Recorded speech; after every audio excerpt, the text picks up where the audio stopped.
Hello, welcome back to my bookshelf. Please do subscribe if you haven't had the chance. I apologize for my voice today. I have a cold, but do want to post this. This is a new perspective on More's Utopia. Marking the start of Holy Week this year, we attended a concert of Baroque music for Palm Sunday, forming part of the London Handel Festival. It was held at the Charterhouse, a remarkable institution in the city of London, which began as a Carthusian monastery. We learned that the tapestry-filled concert hall had later, after the dissolution of the monasteries, served as a throne room for both Elizabeth I and later James I. It has gone through several transformations since then. I was eager to see the place where, in the late 1490s, the young Sir Thomas More would retreat to pray, study, and consider his future. It became a kind of crossroads for More, who had discerned a vocation to monastic life. He lived at the Charterhouse for 3 years while pursuing his legal studies at Lincoln's Inn. As a prospective novice, More shared the lives of the lay brotherhood, whose work included serving the cloistered monks by preparing their meals and laundering their robes. The cloistered monks lived lives of solitary prayer and intellectual work. Each inhabited a small two-story apartment looking onto an enclosed garden. Deeply drawn to this prospect, Thomas More seriously considered pursuing this life, which would allow him maximum time for prayer and study. I had come to believe that this ancient place offers illumination of his riddling little book, Utopia, famously described by John Ruskin as, quote, the most mischievous book ever written, unquote. I now propose that Utopia includes a vision of reconciliation between More's two strongly felt and yet dueling vocations, monastic life on the one hand and marriage on the other. Social arrangements in Utopia may reasonably be described as monasticism for married people. In spending time with the Carthusians at the Charterhouse, More was drawing on a crucial shared resource, a deep wellspring for Christendom. It is difficult to overstate the importance of monasteries as well as nunneries for the pre-modern era. In the chaos following the fall of Rome, monks were key in rebuilding civilization. What appeared to be a retreat turned out to be a regrouping. As Tom Woods notes in How the Catholic Church Built Western Civilization, the simplicity of the rule of St. Benedict, with its emphasis on labor as a form of prayer, formed a simple foundation for what became wondrous complexity. Monasteries were the source of immense literary and artistic production, as well as practical advances in agriculture and animal husbandry, which were passed on to local inhabitants. Monks taught European peoples how to farm, and the discipline, the prayerful ordering of time which characterizes monastic life, that too came to be echoed in the daily lives of farmers and villagers. As Rod Dreher puts it in the Benedict option, quote, within the broad embrace of the Church, monasticism provided much-needed help and hope to the peasantry, unquote. Wherever they went, monks transformed wastelands into gardens, and their influence radiated widely. Throughout the Middle Ages and well into the early modern period, most people had daily interactions with monastic culture in one form or another, and More was no exception. If people were not receiving the monks' charity or hospitality on the road, they might be hearing readings in church from the Bibles they produced. If they were not consulting herbalist monks, they might be sipping the wine monks made, or even adapting their pioneering scientific techniques, and so on. Monasteries were literal factories of civilization. Moreover, universities grew out of them. The young Thomas More, so talented and full of wit that he had been educated in the household of John Morton, Archbishop of Canterbury, wanted to know how best to serve Christendom. Given all this, it is no surprise that he found the monk's life compelling. In addition to the Carthusians, More also considered joining the Franciscans. However, because he also desired marriage, More was torn. He wanted a wife. He doubted whether he could keep his vows, later saying to Erasmus that he, quote, would rather be a chaste husband than an impure priest, unquote. Ultimately, he resolved to wed, marrying a farmer's daughter, Jane Colt, in 1505. She gave him 3 girls and a boy. More may have left the monastery, but he brought monasticism into married life. He applied much of what he had learned from the Carthusian monks to creating, together with Jane, a household, relatively modest, oriented toward prayer, fasting, and study. For the rest of his life, More secretly wore the hair shirt of the Carthusians. We know that More considered the wife's role to be essential to his particular vision of the household. Because she was uneducated, he taught her classical languages and other subjects. Eventually, Jane could converse in Latin with their guests. When she died suddenly in 1511, More was deeply saddened, memorializing her as, quote, Auxorcula Thomae Mori, unquote, that is, the little wife of Thomas More. He missed Jane keenly. He also missed having a complement, so much that he scandalized his friends by remarrying within 30 days. This was so unconventional that he had to obtain special permission to skip over the reading of the banns. But the woman he chose reassured them about his motives. Alice Middleton was a well-off widow, some 7 years older than More, plain but presentable. She seems to have been chosen for her motherly, reliable, and hard-working ways. Alice proved to be a loving stepmother to More's children, whose numbers had been further amplified by 3 adoptions.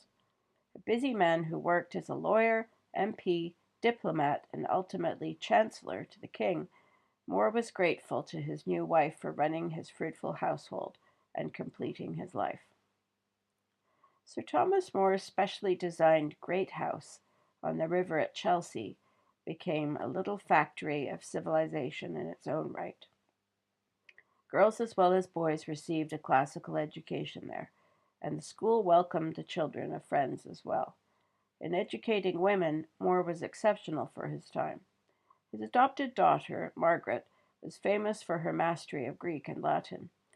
She was the first non-royal woman in England to publish a Latin translation. The Moors also welcomed important thinkers and artists. He collected books and rare objects.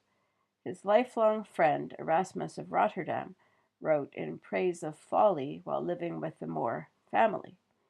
Holbein came to stay and paint the household. The rendering included More's Fool, his role so emblematic of his master's merry nature. Another thing that this household produced, of course, was More's own literary works, most famously Utopia in 1516. As I've indicated elsewhere, Utopia is something of a mirage, shimmering in the desert heat. The book is framed as a jest, making it difficult to pin down the author's view of the features of his imaginary commonwealth. But More's religious and philosophical commitments give us a guide. And in the larger tapestry of the text, we can trace a monastic pattern. One thing that jumps out about Utopia is that things are held in common. There is no private property there. This holding in common is often rendered by modern translators of the original Latin as communism, a loaded term these days to say the least. And it's what got More his statue in Soviet-era Moscow. Among monks and nuns, who tended to be murdered rather than immortalized by these same Soviets, communal life derives from New Testament passages such as Acts 4:32 to 35, quote, The whole body of believers was united in heart and soul. Not a man of them claimed any possessions as his own, and everything was held in common. It was then distributed to those who stood in need." Unquote. One thing is striking. The early Christians and monks held property in common voluntarily. The same cannot be said for Soviet state communism. The communism that earned Moore his Soviet statue might appear shiny, new, and progressive. However, it was anything but novel. Moore is simply using the technique of defamiliarization via the fiction of a far-off and newly discovered country to repackage something very familiar to his contemporary audience: monasticism, along the lines of the rule of St. Benedict. What Moore appears to be doing is proposing its extension into family life on a large scale. As we have seen, the rule influenced the laity informally, but Moore imagines a more formal installation. The monastic dimension of Utopia is really quite considerable. To give you a taste of the text, and I quote, "Each house accommodates at least 40 adults and is run by an elderly married couple. The buildings are far from unimpressive, for they take the form of terraces. Behind them is a large garden, completely enclosed. Each house has a back door onto the garden. I've never seen anything beat them for beauty and fertility. They learn the principles of agriculture at school. Everyone on the island wears the same sorts of clothes, except they vary slightly according to sex and marital status.